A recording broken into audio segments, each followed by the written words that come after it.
नमस्कार। Online learning academy Sikar में आपका स्वागत है। भारतीय संविधान में हम मूल अधिकारों की बात कर रहे हैं।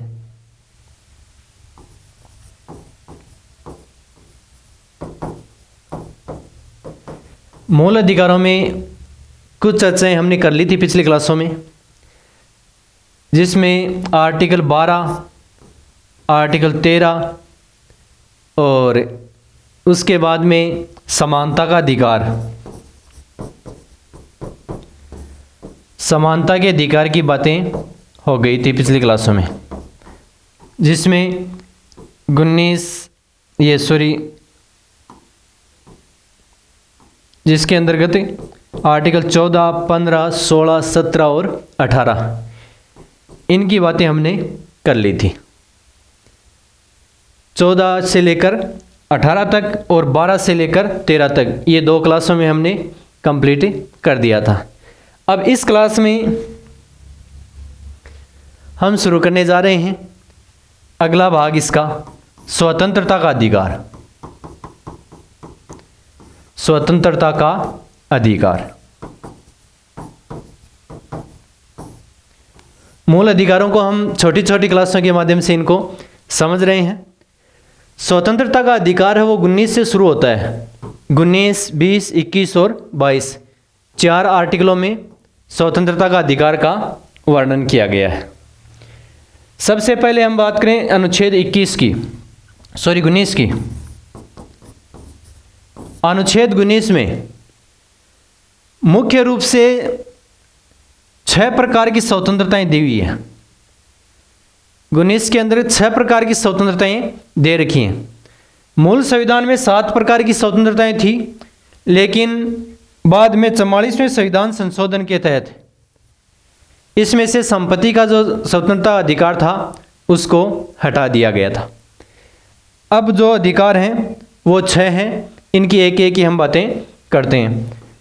अनुच्छेद 19(1)(1) के अंतर्गत वाक एवं अभिव्यक्ति की स्वतंत्रता।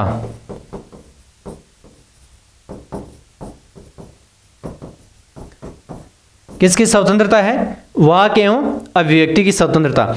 यानी इसमें व्यक्ति को बोलने की, अपने विचार व्यक्त करने की, किस प्रकार से व्यक्त करें, इनकी स्वतंत्रता होती है। जैसे विचार अभिव्यक्त कैसे करेंगे? हो सकता है वो कोई अखबार के माध्यम से करें, या टीवी के माध्यम से करें, या बोलकर, इसमें कार्टून के माध्यम से भी व्यक्त किए जा सकते हैं, फिल्म के माध्यम से भी अपने विचार व्यक्त किए जा सकते हैं। आर्टिकल ये 19(1)(1) के तहत विचार अभिव्यक्ति की स्वतंत्रता यानी बोलने की स्वतंत्रता है, और इसमें अभिव्यक्त करने की भी स्वतंत्रता दे रखी है। 1(b) के अंतर्गत ये 19(1)(a) और उसके बाद में b, इसमें है अस्त्र शस्त्र रहित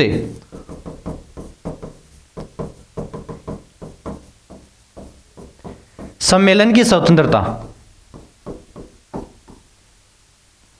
अस्त्र शस्त्र सहित रहित यानी आप हथियार नहीं ले सकते साथ में, और बिना हथियारों के आप मीटिंग कर सकते हो, सम्मेलन बुला सकते हो, कोई भी आप सभा कर सकते हो। इनकी सबकी आपको स्वतंत्रता रहेगी, लेकिन आप हथियार लेकर इकट्ठे नहीं हो सकते, इस हथियारों की प्रतिबंध रहेगा। यह है अनुच्छेद 19(1)(b) के अंतर्गत। उसके बाद में अनुच्छेद 19(1)(c) में कौन सी स्वतंत्रता है? इसमें है संगठन बनाने या संघ बनाने की स्वतंत्रता है। संगठन बना सकते हो, संघ बना सकते हो, या इसमें आप सहकारी समितियां भी बना सकते हो। सहकारी समिति की भी इसमें स्वतंत्रता दी हुई है। यानी संगठन बना सकते हो, संघ बना सकते हो, राजनीतिक दल बना सकते हो, इसमें सारी स्वतंत्रताएं शामिल होती हैं, संगठन और संघ की। उसके बाद में इसी का भाग डी, इस डी में लिखा हुआ है कि आप देश के भीतर कहीं पर भी घूम सकते हो, घूमने की आज़ादी है। देश के भीतर घूमने की आज़ादी है, भ्रमण की स्वतंत्रता है। इसमें देश के अंदर भ्रमण की स्वतंत्रता, यानी आप कहीं पर भी देश में घूमने के लिए जा सकते हो। ये स्वतंत्रता है। उसके बाद में ई में दे रखा है कि आप देश में कहीं पर भी बस सकते हो, यानी रह सकते हो, निवास कर सकते हो, बसने की स्वतंत्रता है इसमें। डी में आप घूम सकते हो देश में पूरे में कहीं पर भी, और ई के अंतर्गत देश में कहीं पर भी आप बस सकते हो, यानी अपना जो निवास स्थान है उसको आप चेंज कर सकते हो, इसमें आपको कोई रोक नहीं सकता। ये हो गया ई। उसके बाद में एफ है। एफ के अंतर्गत संपत्ति की स्वतंत्रता थी कि आप संपत्ति खरीदने, बेचने और उसको रखने के लिए स्वतंत्र थे, लेकिन अब इसको डिलीट कर दिया गया है। यह संपत्ति से संबंधित था, लेकिन वर्तमान में इसको क्या कर दिया गया है, डिलीट कर दिया गया है। वर्तमान में यह अधिकार नहीं है, संपत्ति का अधिकार अब मूल अधिकार नहीं है, कानूनी अधिकार है। उसके बाद में जी, आप कोई भी व्यवसाय, वृत्ति या व्यवसाय, व्यापार कर सकते हो, इसके लिए आपको स्वतंत्रता रहेगी, आपको कोई भी व्यापार करने से नहीं रोकेगा। इसमें 19 एक ए में है विचार अभिव्यक्ति की स्वतंत्रता, बी में है अस्त्र शस्त्र रहित सम्मेलन की स्वतंत्रता, उसके बाद सी में है संगठन बनाने की स्वतंत्रता या संघ बनाने की स्वतंत्रता, उसके बाद में डी में है देश के अंदर कहीं पर भी आप घूम सकते हो, घूमने की स्वतंत्रता, उसके बाद में है कहीं पर भी बस सकते हो, बसने की स्वतंत्रता यानी रह सकते हो आप। और ये जो ऐप है इसमें संपत्ति की स्वतंत्रता थी, लेकिन अब इसको डिलीट कर दिया गया है। और जी के अंतर्गत वृत्ति, व्यवसाय और व्यापार करने की स्वतंत्रता है। इस प्रकार से मूल संविधान में 7 थी, लेकिन वर्तमान में 6 स्वतंत्रताएं हैं। मूल संविधान में इसमें 7 स्वतंत्रताएं थी, एक डिलीट कर दी गई है, संपत्ति की जो स्वतंत्रता थी, संपत्ति खरीदने, बेचने, रखने इनके लिए, लेकिन वर्तमान में इसको डिलीट कर दिया गया है। 301 के तहत इसमें विधिक अधिकार दे दिया गया है। अब ये तो है अधिकार 19 एक ए में, A B C D E F G तक। उसके बाद में अब इसको कुछ प्रतिबंध भी लगा रखे हैं, ऐसा नहीं कि असीमित नहीं है ये अधिकार, इन अधिकारों के ऊपर भी प्रतिबंध लगाया हुआ है। प्रतिबंध इस प्रकार से है कि यदि आप, पहला है वाक और अभिव्यक्ति की स्वतंत्रता, आप बोल सकते हो, अभिव्यक्त कर सकते हो, लेकिन ऐसा नहीं है कि आप चाहे जितना बोल सकते हो और चाहे जैसे बोल सकते हो, ऐसी स्वतंत्रता नहीं है। तो इसी में आर्टिकल 1 ये 19(2) के अंदर का जोड़ दिया गया है कि जो आपको स्वतंत्रता दे रखी है, किसकी, वाक व अभिव्यक्ति की जो स्वतंत्रता दी हुई है, इसके ऊपर कुछ प्रतिबंध हैं, असीमित नहीं है, ये अनलिमिटेड नहीं है, ये भी शर्तों के अधीन ही है। इसमें आप देश की एकता व अखंडता, एकता व अखंडता या संप्रभुता व अखंडता, देश की संप्रभुता व अखंडता का ध्यान रखेंगे।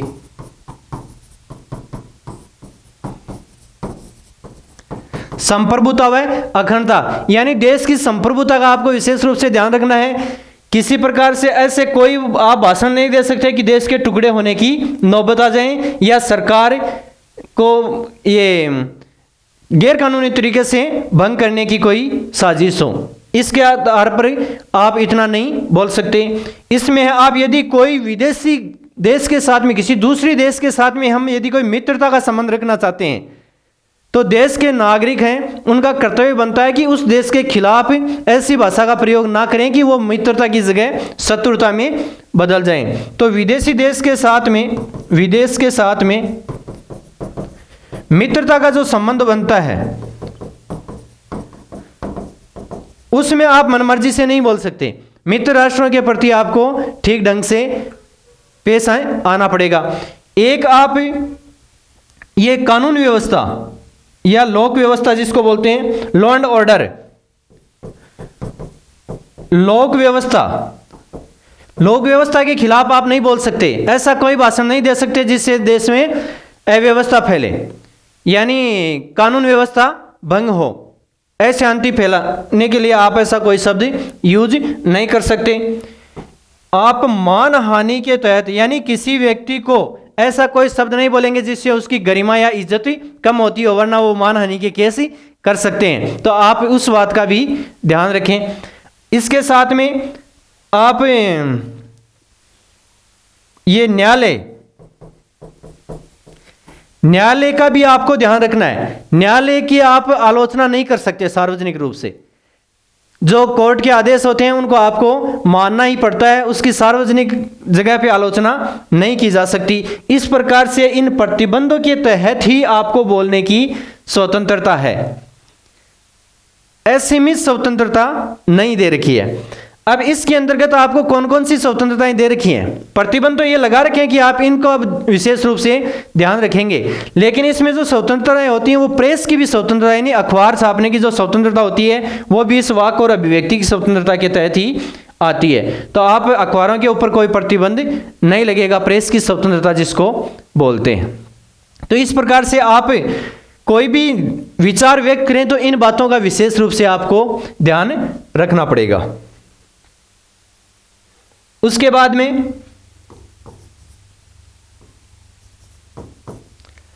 वाक और अभिव्यक्ति की स्वतंत्रता के ऊपर प्रतिबंध है। अगला है इसका भाग अस्त्र शस्त्र रहित सम्मेलन की स्वतंत्रता, यानी संगठन, ये आप सभाएं कर सकते हैं, ये कोई मीटिंग बुला सकते हैं सार्वजनिक जगह के ऊपर, तो इसमें भी कुछ प्रतिबंध लगा रखे हैं। एक तो ये संप्रभुता और अखंडता का ध्यान रखें। देश का एकता और अखंडता का आपको विशेष रूप से ध्यान रखना पड़ेगा। इस तरह के कोई सम्मेलन नहीं बुला सकते आप जिससे देश की एकता और अखंडता का नुकसान होता हो। इसके साथ में आप लोक व्यवस्था का भी ध्यान रखेंगे। लोक व्यवस्था यानी लॉ एंड ऑर्डर का भी, कानून व्यवस्था नहीं बिगड़े। ऐसे नहीं कि आपको सम्मेलन की स्वतंत्रता है, सार्वजनिक जगह पर आप सम्मेलन बुला सकते हैं, तो इसका मतलब यह नहीं कि आप सड़क के ऊपर बैठ के सम्मेलन करना शुरू कर दें। इसके लिए आपको परमिशन लेनी पड़ेगी। सड़क के ऊपर आप बैठ नहीं सकते, ये आपका अधिकार नहीं है। अधिकार है सम्मेलन करने की स्वतंत्रता, ये दे रखी है आपको, अधिकार है, लेकिन ये अधिकार भी नहीं है कि आप सार्वजनिक सड़क के ऊपर बैठ जाएं, ट्रैफिक जाम कर दें। ये अधिकार आपको इसके अंतर्गत नहीं मिलेगा इस सम्मेलन की स्वतंत्रता के तहत। इस बात का भी आपको ध्यान रखना पड़ेगा। अगला संगठन बनाने का। संगठन बनाने की जो स्वतंत्रता दे रखी है आपको, उसके ऊपर 19(4) के तहत प्रतिबंध लगा रखा है। संगठन में पहली बात तो यही लॉ एंड ऑर्डर की व्यवस्था और ये देश की एकता व अखंडता, इन चीजों का तो ध्यान रखना ही रखना है। साथ में आप ऐसे सम्मेलन नहीं बुला सकते जो किसी के प्रति साजिश करता हो, यानी कोई ऐसा सम्मेलन आप बुला रहे हो और उसमें किसी को अहित करने, यानी किसी का मर्डर करने की आप सोच रहे हैं, मर्डर करने की प्लानिंग बना रहे हैं, तो आप ऐसा सम्मेलन नहीं बुला सकते। यानी किसी को नुकसान पहुंचाने का यदि आप सम्मेलन बुला रहे हो तो वो वैध नहीं होगा, उसमें आपको अरेस्ट कर लिया जाएगा। ऐसा आप संगठन नहीं बना सकते। यानी किसी व्यक्ति विशेष को नुकसान पहुंचाने के लिए या कोई आतंकवादी टाइप का आप संगठन बना रहे हो या संघ बना रहे हो, इनके ऊपर आपका प्रतिबंध रहेगा। यानी कानून व्यवस्था ना बिगड़े, साथ में ये एकता और अखंडता का ध्यान रखना ही रखना है। साथ में इन चीज़ों का भी ध्यान रखना है कि आप देश में कोई दंगे फसाद करवाने के लिए आप कोई संगठन बनाना चाहते हो, आतंकवादी टाइप का कोई संगठन बनाना चाहते हो, तो ये प्रतिबंधित रहेगा। इनके अंदर आपको पूरी स्वतंत्रता नहीं रहेगी। यह है संगठन और संघ बनाने की स्वतंत्रता के ऊपर प्रतिबंध। उसके बाद में अगला आता है इसमें देश के अंदर कहीं पर भी घूमने की और बसने की स्वतंत्रताएं, जो इसमें देर का है 19(1) कौन सा डी और 1(E). इसमें देर का है एक तो देश के अंतर्गत घूमने की, भ्रमण करने की, और एक देर का देश में कहीं पर भी बसने की या रहने की या निवास करने की स्वतंत्रता है। लेकिन इसके ऊपर भी प्रतिबंध है। इसमें प्रतिबंध इस प्रकार से है कि एकता अखंडता से तो इसमें कोई नुकसान नहीं हो रहा है, बसने से कोई एकता और अखंडता तो नहीं टूटेगी देश की। लेकिन एक तो इसमें अनुसूचित जाति के जो क्षेत्र होते हैं उसमें आपको प्रतिबंधित किया जा सकता है। देश में जो अनुसूचित जाति के क्षेत्र हैं वहां पर आप बसना चाहें तो उसके लिए आपको प्रतिबंधित किया जा सकता है। एससी के जो क्षेत्र यानी अनुसूचित जाति के जो क्षेत्र होते हैं, कौन से क्षेत्र है अनुसूचित जाति के जहां निवास करती है वहां पर यदि आप बसना चाहें, अनुसूचित जाति के जो क्षेत्र होते हैं वहां यदि आप बसना चाहें तो आप वहां पर नहीं बस सकते। अनुसूचित जाति के क्षेत्रों या फिर ऐसे जगह बसने से कानून व्यवस्था बिगड़ती हो, लॉ एंड ऑर्डर में कोई दिक्कत आती हो तो वहां पर भी आप नहीं बस सकते।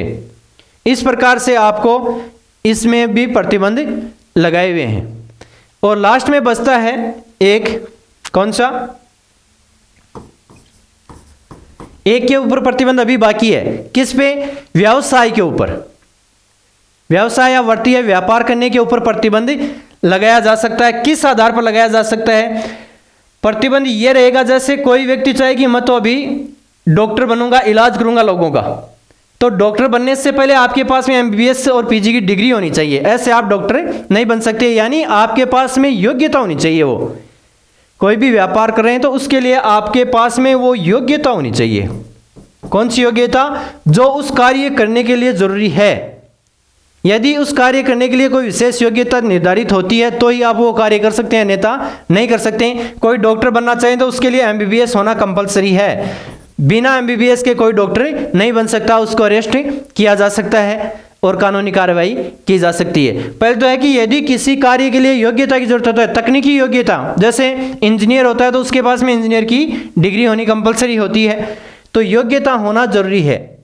दूसरा इसमें देर का है कि कई कार्य राज्य सरकार करते हैं, सरकारें करती हैं, राज्य कई कार्य करता है और उस कार्य में आप राज्य प्रतिबंधित कर रखा है तो वो कार्य भी आप नहीं कर सकते। जैसे कई कार्य, जैसे राशन की दुकानें हैं, वो सरकार निश्चित डीलरों को डिवाइड कर रखा है। ऐसा नहीं कि आप कहीं पर भी राशन की दुकान खोल लें और सरकार से राशन लेना शुरू कर दें, ऐसा नहीं ले सकते आप, नहीं मिलेगा। कोई जैसे कई प्रकार के जैसे शराब के ठेके खोलते हैं तो उसके लिए सरकार परमिशन देती है, बिना परमिशन के आप अवैध रूप से शराब नहीं बेच सकते। ऐसा नहीं कि हमें तो अधिकार है कि व्यापार करने का अधिकार, हम तो शराब बेचेंगे, नहीं बेचा जा सकता, क्योंकि राज्य सरकार उसके लिए आपको अलग से लाइसेंस देती है। तो इस प्रकार व्यापार पर भी कुछ प्रतिबंध लगा रखे हैं। पहला तो है योग्यता के आधार पर और दूसरा है कुछ राज्य के लिए, राज्य नियंत्रण में जो कार्य हो रहे हैं उनके ऊपर प्रतिबंध है। इस प्रकार से आर्टिकल 19 में जो 6 स्वतंत्रताएं हैं और उसके ऊपर कुछ प्रतिबंध है। अगला अनुच्छेद,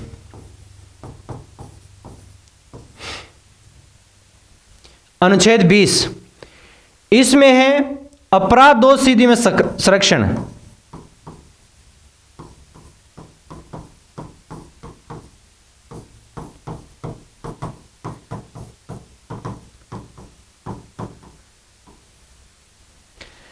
अपराध में दोष सिद्ध किया जाता है तो उसके लिए संरक्षण किस प्रकार से होगा, उसके लिए दिया गया है। अपराध में दोष सिद्ध कैसे? कोई भी व्यक्ति अपराधी कब कहलाया जाएगा? पहली कंडीशन तो इसमें यह है कि प्रचलित कानूनों का उल्लंघन करने पर,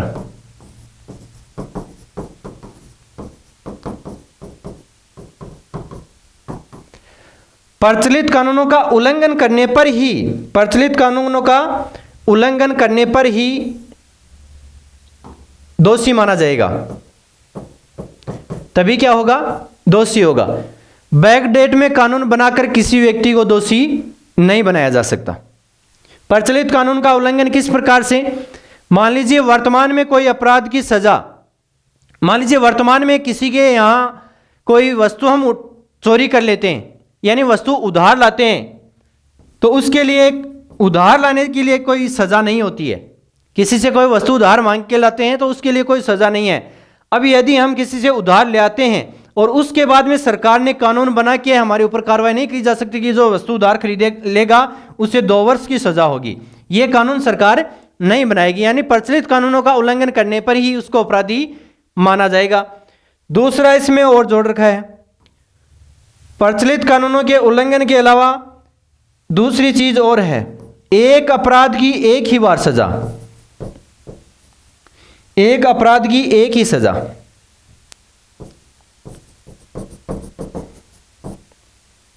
एक अपराध की एक सजा, यानी अपराध करने पर कोई व्यक्ति यदि अपराध कर देता है तो एक अपराध किया है तो उसकी सजा एक ही बार मिलनी चाहिए, उसकी सजा 2 या अधिक बार नहीं दी जा सकती।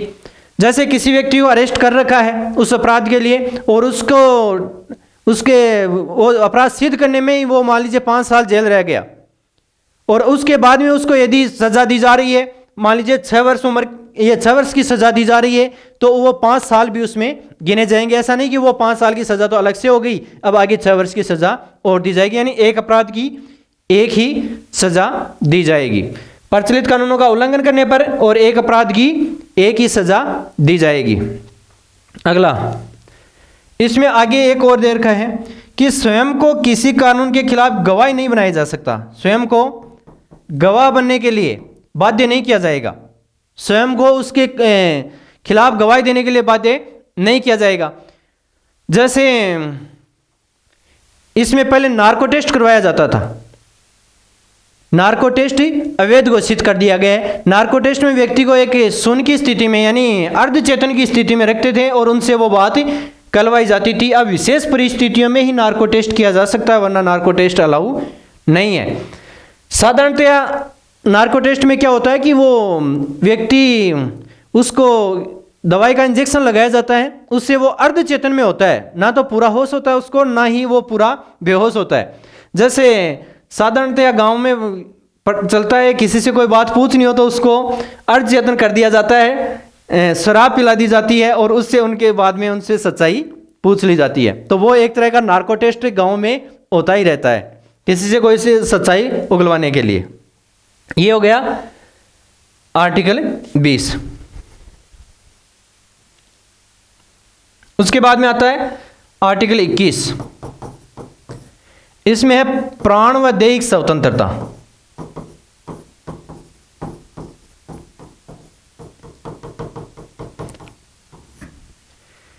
यानी किसी भी व्यक्ति को राज्य है वो कानून बनाकर विधि के तहत ही व्यक्ति के प्राण और देह से वंचित किया जा सकता है, वरना वंचित नहीं किया जा सकता।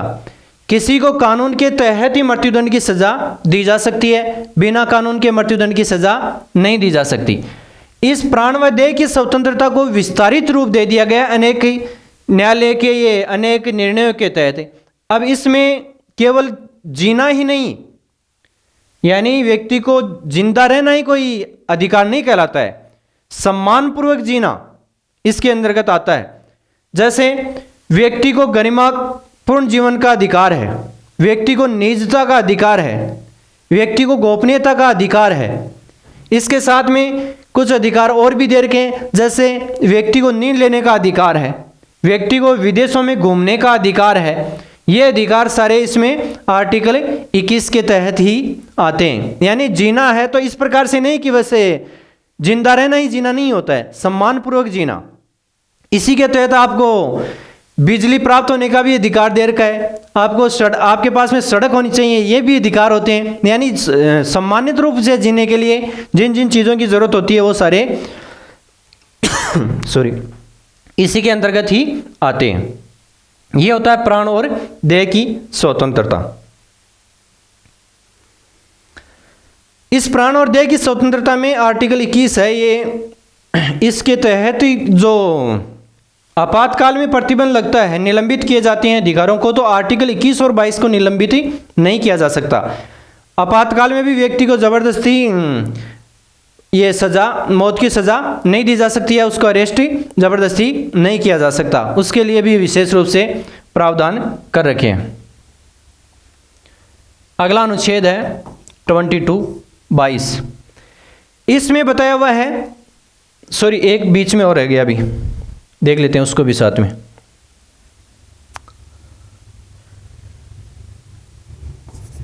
अनुच्छेद 21(a) ये बाद में जोड़ा गया है।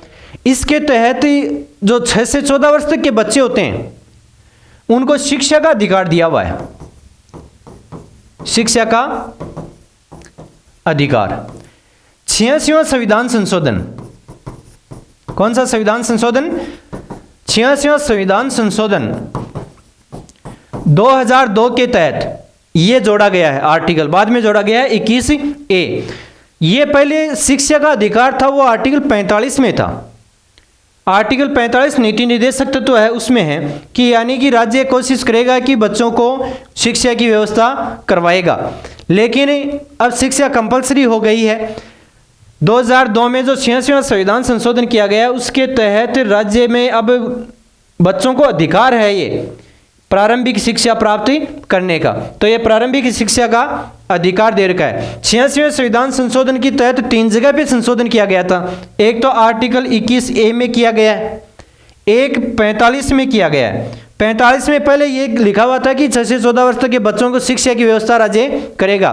अब इसकी जगह 0 से 6 वर्ष का कर दिया गया है, क्योंकि 6 से 14 वर्ष वालों के लिए तो इस मूल अधिकार में शामिल किया गया है। एक जो हमारे कर्तव्य हैं 51A में 11 मूल कर्तव्य दिए हुए हैं, 11 कर्तव्य दे रखे हैं। पहले 10 थे। 86वां संविधान संशोधन 2002 के तहत ये 11वां कर्तव्य भी इसमें जोड़ा गया है। इस प्रकार से 86वां संविधान संशोधन के तहत 3 जगह संशोधन हुआ। आर्टिकल 21A यानी मूल अधिकारों में, नीति निर्देशक तत्वों में और कर्तव्यों में भी संशोधन किया गया था। यह है आर्टिकल 21A जो कि शिक्षा का अधिकार है। इसी के तहत राइट टू एजुकेशन RTE 2009 का निर्माण किया गया था। शिक्षा का अधिकार अधिनियम 2009 का गठन किया गया था। अगला अनुच्छेद 22, इसमें दे रखा है गिरफ्तारी में संरक्षण। कुछ दशाओं में गिरफ्तारी से संरक्षण, कुछ दशाओं में गिरफ्तारी से संरक्षण।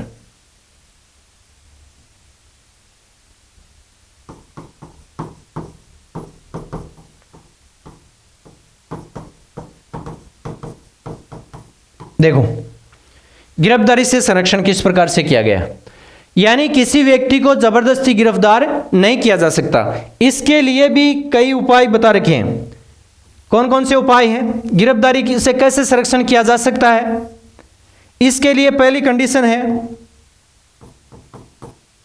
सबसे पहले यदि किसी व्यक्ति को गिरफ्तार किया जाएगा तो उसका कारण बताया जाएगा। क्या किया जाएगा, कारण बताना जरूरी है। किसी व्यक्ति को यदि अरेस्ट किया जाएगा तो उसका कारण बताया जाएगा। उसको बिना कारण के किसी व्यक्ति को गिरफ्तार नहीं किया जा सकता। इसके बाद में दूसरा है, कारण के साथ में ही देर का है कि कारण और विधिक परामर्श प्राप्त करने का अधिकार है इनका, यानी वकील के द्वारा परामर्श लिया जाएगा। ऐसा नहीं कि उसको वकील से मिलने नहीं दिया जाएगा, कारण बताना होगा, उसके बाद में उनको वकील से भी मिलने के लिए छूट दी जाएगी। ऐसा नहीं है कि वकील से नहीं मिल सकते आप। एक अगला है कि उसको 24 घंटे के अंतर्गत जिसको भी आप गिरफ्तार कर रहे हैं, पुलिस के द्वारा जो गिरफ्तार किया जा रहा है, उस व्यक्ति को 24 घंटे के अंदर मजिस्ट्रेट के सामने उपस्थित करना जरूरी होता है। ऐसा नहीं कि उसको गिरफ्तार करके थाने में बिठाए रखें या उसको टॉर्चर करते रहें। 24 घंटे में जिस समय पकड़ा गया उस समय से पहले मान लीजिए किसी व्यक्ति को 24 तारीख को गिरफ्तार किया गया सुबह 10 बजे, तो 25 तारीख को सुबह 10 बजे मजिस्ट्रेट के सामने पेश होना कंपलसरी है।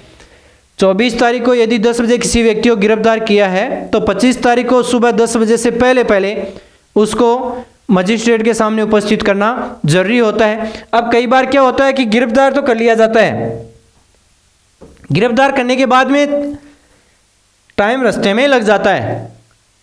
24 घंटे यदि रास्ते में हो जाते हैं तो इसमें यात्रा का समय नहीं गिना जाता है। यात्रा में जो समय लगता है वो एक्स्ट्रा मिल जाता है, पुलिस को एक्स्ट्रा मिल जाता है। मान लीजिए 10 घंटे रास्ते में लग गए तो 10 घंटे इसमें और जोड़ दिए जाएंगे, यानी उसको 34 घंटे में उपस्थिति करना होता है। तो इस प्रकार से व्यक्ति को उसका कारण बताना होता है, उनको वकील से परामर्श लेना का अधिकार होता है, 24 घंटे में मजिस्ट्रेट के सामने उपस्थित करना जरूरी होता है।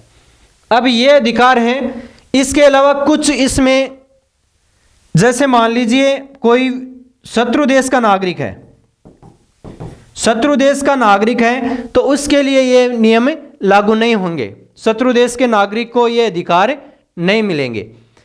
इसके अंतर्गत एक होता है निवारक निरोध अधिनियम। निवारक निरोध के तहत यदि किसी व्यक्ति को पकड़ लिया जाता है, अरेस्ट कर लिया जाता है, तो उसको भी ये अधिकार नहीं मिलते हैं। निवारक निरोध वे नियम होते हैं जिनको किसी व्यक्ति को अपराध करने से पहले ही अरेस्ट कर लिया जाता है। अपराध रोकने के लिए ये कानून बने हुए होते हैं, अपराध करने के बाद में कानून अलग होते हैं। किसी व्यक्ति को अपराध करने से रोकने के लिए निवारक निरोध के तहत अरेस्ट कर लिया जाता है। मान लीजिए कोई व्यक्ति है, राज्य को डाउट हो गया कि ये व्यक्ति दंगे भड़का सकता है या अहिंसा करवा सकता है, तो उस व्यक्ति को पहले ही गिरफ्तार कर लेगी राज्य सरकार, उसको निवारक निरोध के तहत अरेस्ट माना जाएगा। और एक शत्रु देश का नागरिक हो, दूसरे देश का, तो उसके ऊपर भी ये नागरिक के ये जो नियम है वो लागू नहीं होते हैं। निवारक निरोध कानून होते हैं वो कई प्रकार के अपने देश में भी बने होते हैं। राष्ट्रीय सुरक्षा कानून है, इसमें जैसे टाडा है, पोटा है, इस प्रकार के कानून हमारे देश में भी बने हुए हैं। इन कानूनों के तहत यदि कोई गिरफ्तार होता है तो उस व्यक्ति को ये अधिकार नहीं मिलेंगे। तो इस प्रकार से हमने आर्टिकल 19 से लेकर 22 तक के जो स्वतंत्रता के अधिकार हैं उनकी हमने चर्चाएं कर ली हैं। अगली क्लास में जो आगे के आर्टिकल हैं उनकी चर्चा करेंगे। आपको क्लास अच्छी लगे तो लाइक, शेयर और चैनल को सब्सक्राइब जरूर करें। जय हिंद, धन्यवाद।